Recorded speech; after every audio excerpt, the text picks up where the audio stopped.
Honorable members of the Joint Assembly, I stand today in this distinguished and august chamber before a powerful symbol of the enduring and lasting friendship of our two nations.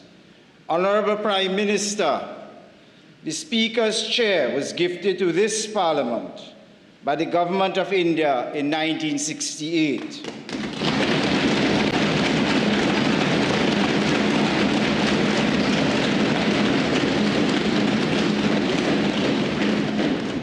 The seemingly simple gift of this chair honors the deep-rooted ties between our two nations, and these exchanges serve to reaffirm our shared commitment to institutional dialogue and the enduring value of interparliamentary cooperation.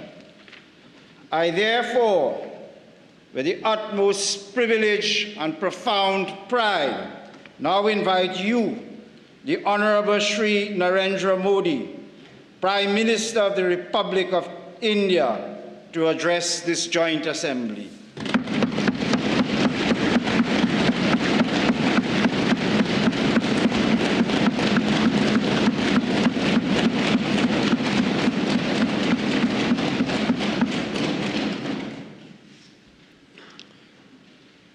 Your Excellency, Prime Minister Kamala Prasad Vishesarji, Honorable President of the Senate, Mr. Wade Mark, Honorable Speaker, Mr. Jagdev Singh, Honorable Ministers, distinguished members of Parliament, Namaskar, Suprabhat, good morning.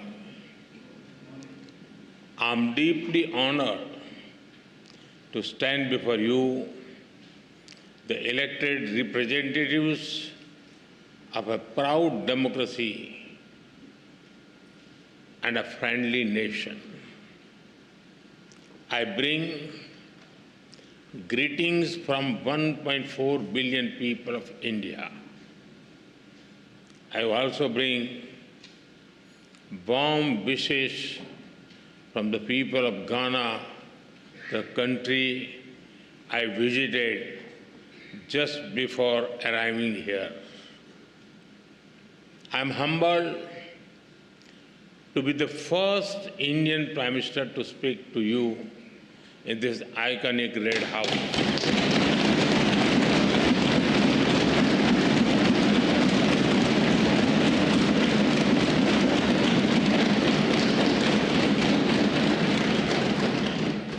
This historic red building has seen struggles and sacrifices of the people of Trinidad and Tobago for freedom and dignity.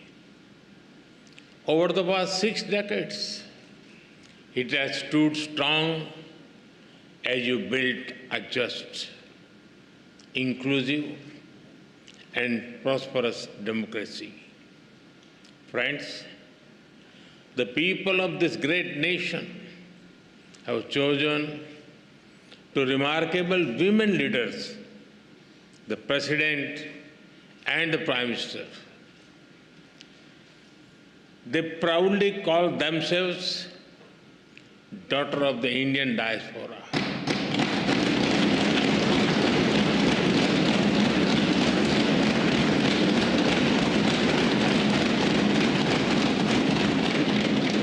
They take pride in their Indian heritage.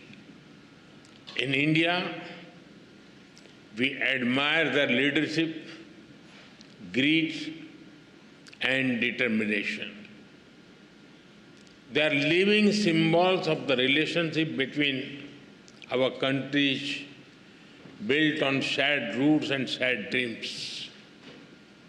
Distinguished members, both our nations rose from the shadows of colonial rule to write our own stories with courage as our ink and democracy as our pen.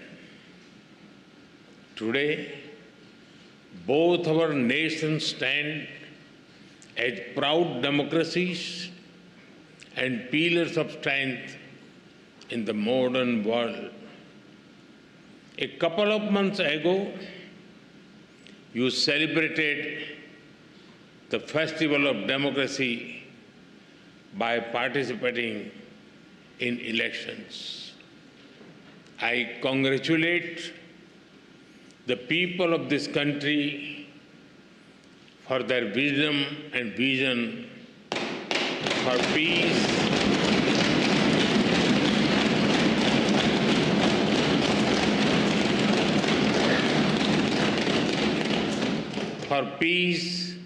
stability, and prosperity.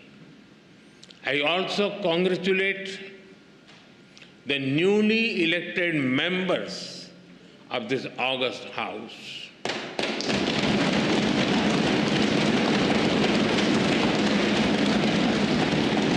I extend special greetings to Prime Minister Kamalaji for forming the government once again.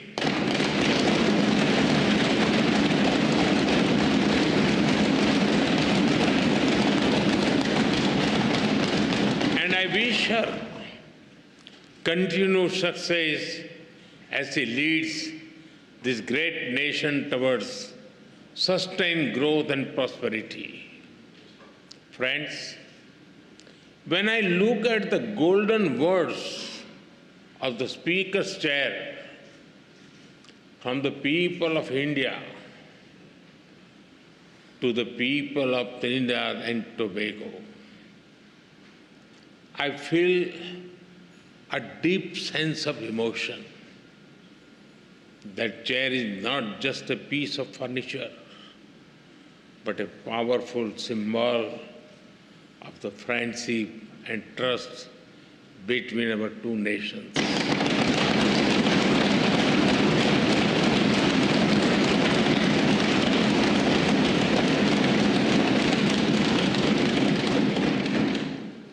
The words expresses the bond that one democracy feels for another. आप सभी जानते हैं, भारतीयों के लिए democracy सिर्फ एक political model भर नहीं है, हमारे लिए ये वे ऑफ लाइफ है, हमारी हजारों वर्षों की महान विरासत है। इस संसद में भी कई साथी ऐसे हैं जिनके पूर्वज बिहार से हैं। वो बिहार जो महाजनपदों यानी एंशिएंट रिपब्लिक्स की भूमि है। In India, democracy is not just a political system. For us, it is a way of life. Your parliament also has some members whose forefathers were from the Indian state of Bihar, which is famous for centers like Vaishali. Friends, there is a natural warmth in the connection between our two countries. I must say, Indians are among the most passionate fans of the West Indies cricket team.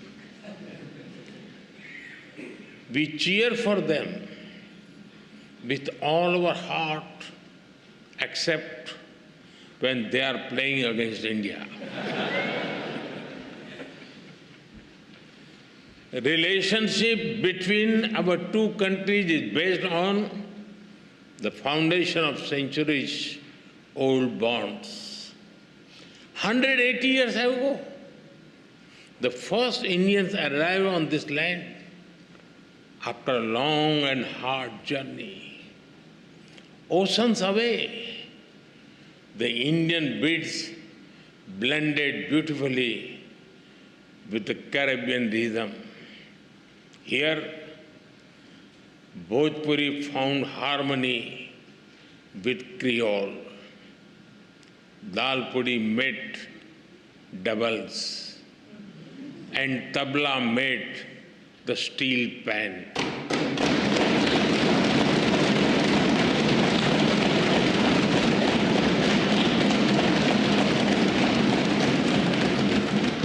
Today, the people of Indian origin are proud bearers of the red, black, and white flag. From politics to poetry, cricket to commerce, calypso to chutney, they contribute to every field. They are an integral part of the vibrant diversity that you all respect.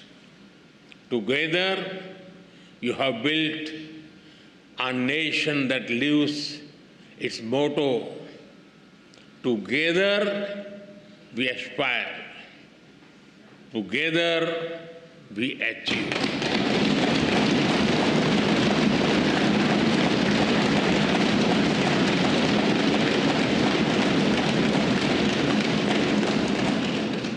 Friends, earlier today, Her Excellency, the President, graciously confirmed upon me this country's highest national award. I accept it with humility on behalf of 1.4 billion Indians. Now, with immense gratitude, I dedicate it to the enduring friendship and the ancestral ties between our two nations.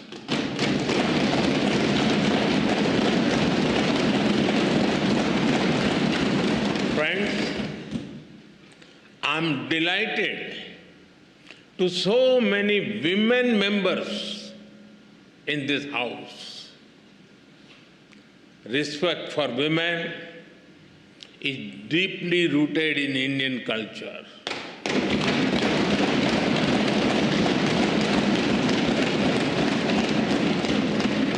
One of our important holy texts, the Skanda Purana, says, Dasaputro sama kanya, Dasaputran pravardhayan, Yat phalam labhate mratyam, Tat labhyam kanya ekaya.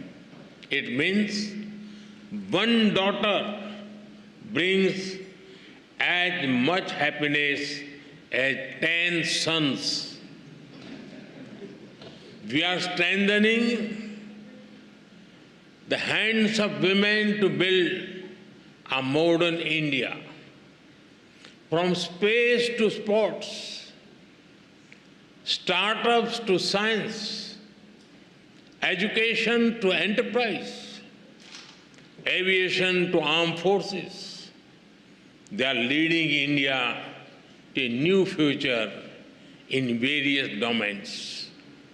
Like you, we have our women who rose from humble beginnings to become our president.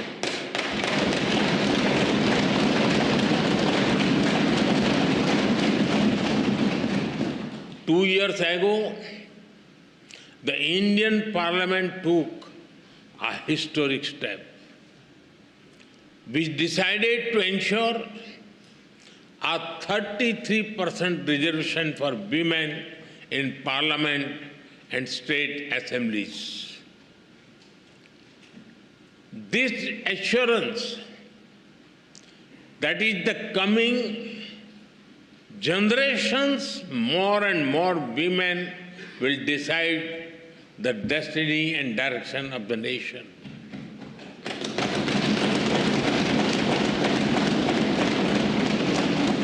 Women leaders are also thriving at the grassroots in India. Around 1.5 million elected women power local governor institutions. We are in an era of women-led development. This was also one of the important themes that we furthered during our G20 presidency. हम भारत में women lead development का एक नया model विकसित कर रहे हैं। अपनी G20 प्रेसिडेंसी के दौरान भी इस मॉडल की सफलता को हमने पूरी दुनिया के सामने रखा है। Distinguished members, today India is the fastest growing major economy in the world. Every sector, every region, and every society is part of this growth story. India's growth is inclusive and people-centric. A recent report of the International Labour Organization notes that India's social security and welfare umbrella covers 950 million people. That is almost 1 billion people, which is a greater population than most countries in the world. Our vision for such inclusive growth does not stop at our borders. We see our development also as a responsibility towards others, and our priority will always be the global South.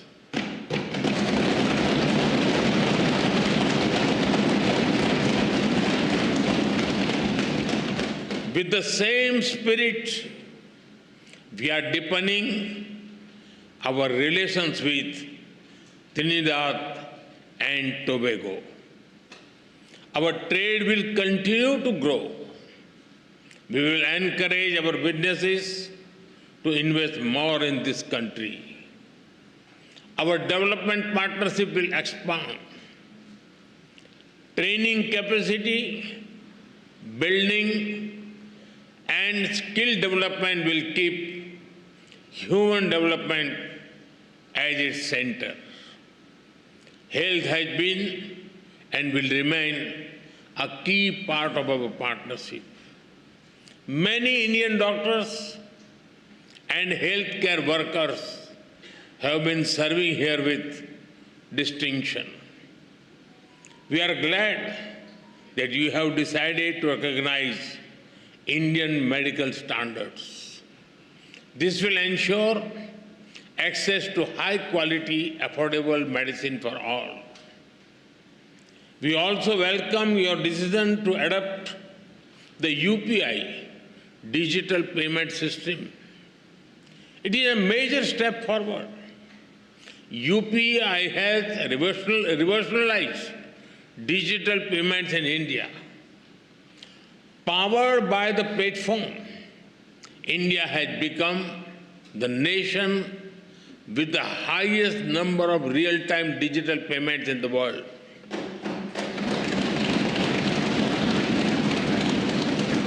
Today, in India, even the mango sellers have QR code. If you try to pay them in cash, they will ask you to use UPI because they don't have the change. We are also keen to collaborate on other digital innovations. As India develops AI tools to foster growth and development in the global South, Trinidad Tobago will be a priority nation for us.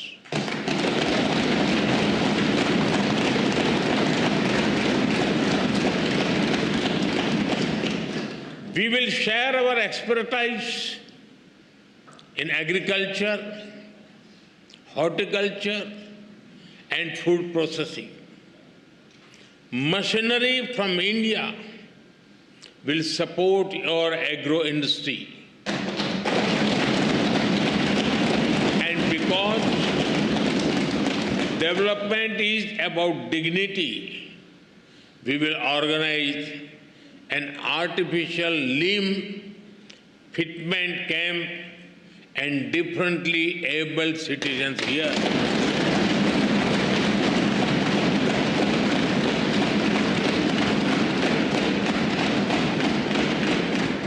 For us, there are no limits to our cooperation with you.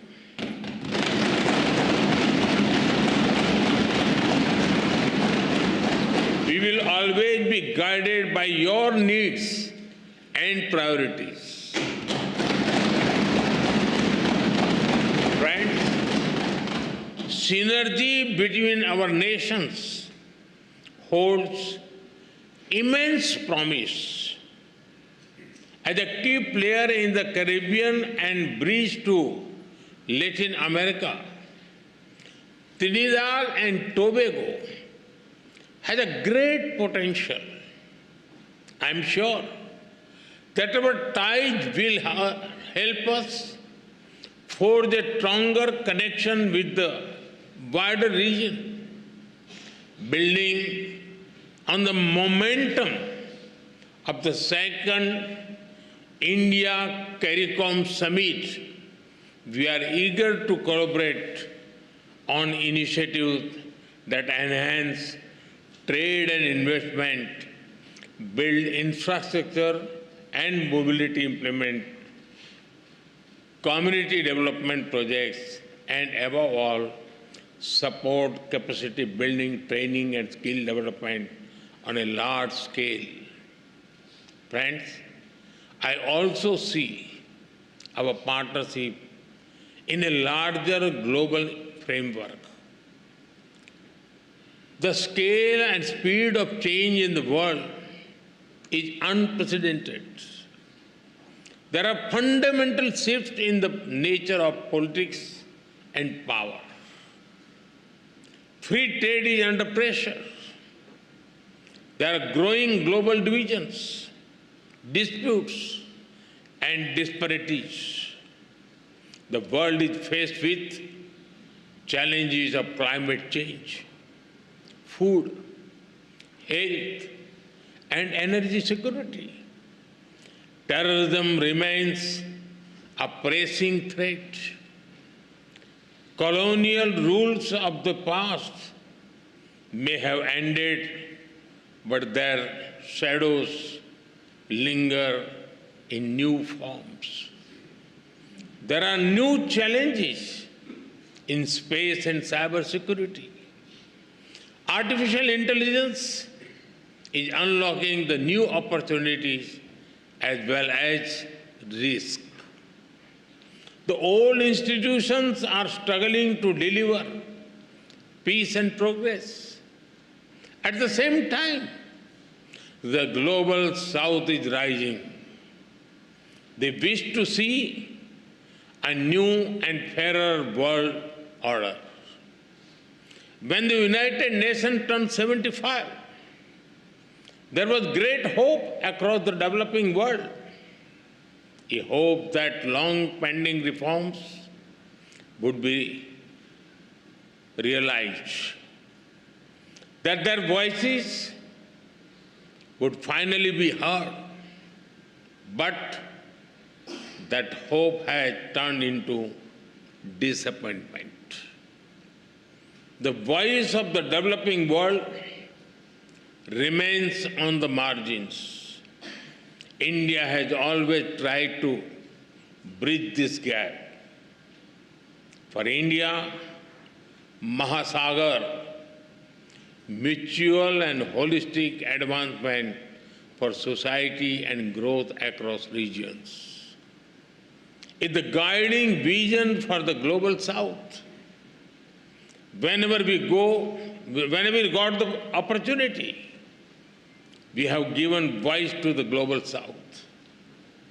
During our G20 presidency, we brought the concerns of the Global South to the center of global decision-making. During the pandemic, while caring for our 1.4 billion people, India provided vaccine and medicines to over 150 countries.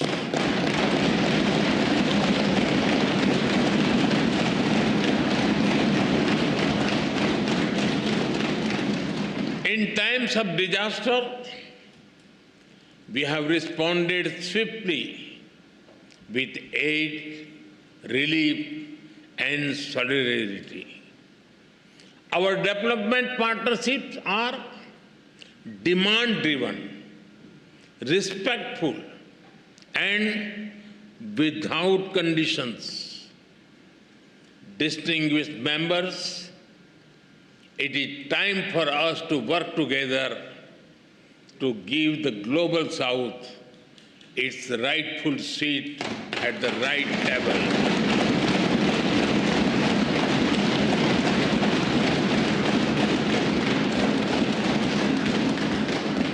To ensure climate justice so that the burden does not fall on those who have contributed the least to the climate crisis.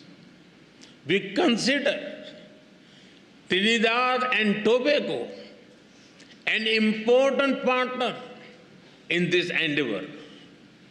Friends, our two countries may differ in size and geography, but we are deeply aligned in our values. We are proud democracies.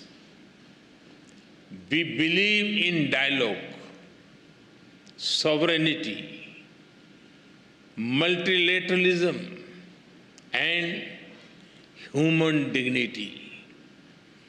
In these times of conflicts, we must remain true to those values. Terrorism is the enemy of humanity. This very Red House has itself witnessed the wounds of terror and the loss of innocent blood. We must stand united to deny terrorism any shelter or space. We thank the people and the government of this country for standing with us in our fight against terrorism. Friends, our forefathers struggled, sacrificed, and had dreams of better lives for future generations. Both India and Trinidad Tobago have come a long way on the journey to the future we have promised our people. But we still have a lot to do by ourselves and together. All of you, as members of the Parliament, have a vital role in shaping that future. From Ayodhya to Arima, from the Ghats of Ganga to the Gulf of Paria, may our bonds grow ever deeper and our dreams ever higher. With these thoughts, I thank you once again for this honor. As you say here, with grace and pride, respect due. Thank you. Thank you very much.